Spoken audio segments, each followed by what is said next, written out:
monde, aujourd'hui je vous parle de Nefertiti en bikini écrit par Claire Women.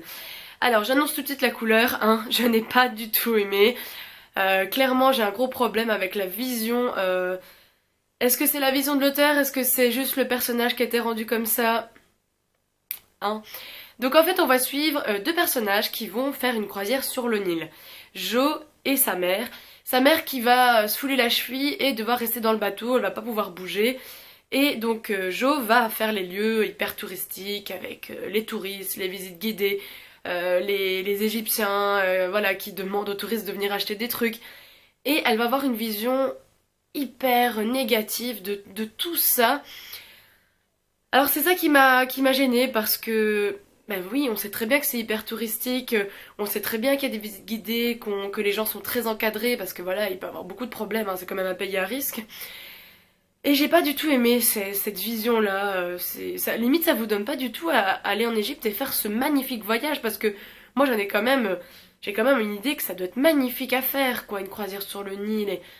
Enfin voilà, moi je suis fascinée par l'Égypte depuis que je suis petite. C'est clair que ça refroidit bien cette histoire parce que le personnage de Jo est une personne très froide, très introvertie, elle aime être seule, elle voit les touristes faire la bronzette, ça la dérange, elle va toujours dans des coins toute seule, elle aimerait bien faire les visites toute seule, pas de guide autour d'elle, avoir de la liberté. Bon, je peux comprendre hein, ce besoin de liberté et je comprends totalement qu'on est dans un pays où on doit être encadré. Alors je trouve que il y a le pour et le contre, mais c'est vrai que moi je n'aime pas du tout cette vision-là. Parce qu'en plus, ce qui fait que ça rend le récit très hautain, c'est aussi justement le style d'écriture, le vocabulaire employé, fait que ça rend encore plus ça. Enfin, à la limite, c'est vraiment bien fait, hein. Si on regarde ça d'un autre œil, c'est bien fait, ça rend toute l'histoire d'un œil hyper négatif, hyper hautain. Enfin voilà, moi c'est vraiment ce qui m'a perturbé tout le long de ma lecture. Ce qui colle pas du tout avec le bouquin, moi je trouve que c'est la couverture. Quand vous voyez cette belle couverture, ça vous fait penser à de la chiclite. Moi j'étais partie en me disant c'est de la chiclite. Eh ben pas du tout, c'est de la littérature blanche et ça aurait dû être vendu sans la jaquette. Voilà, moi je trouve que c'est vraiment le problème du livre, parce que j'aurais été préparée à me dire que c'était ce genre de bouquin, ok, mais j'aime pas du tout cette vision.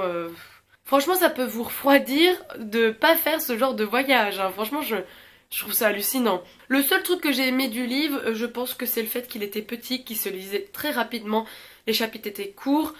Donc voilà, malgré tout que j'ai pas aimé, bah ça passe vite et on en est vite sorti, c'est l'avantage. Donc voilà, vous avez compris que j'ai pas du tout aimé. Si vous voulez un roman qui parle un mode chick lit de l'Égypte, bah c'est pas vers ça qu'il faut se diriger. Par contre, si vous voulez voir la vision d'une personne très négative par rapport à tout ce qui est touristique, ça vous plaira.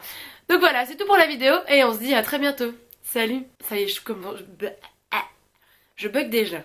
On va faire ça.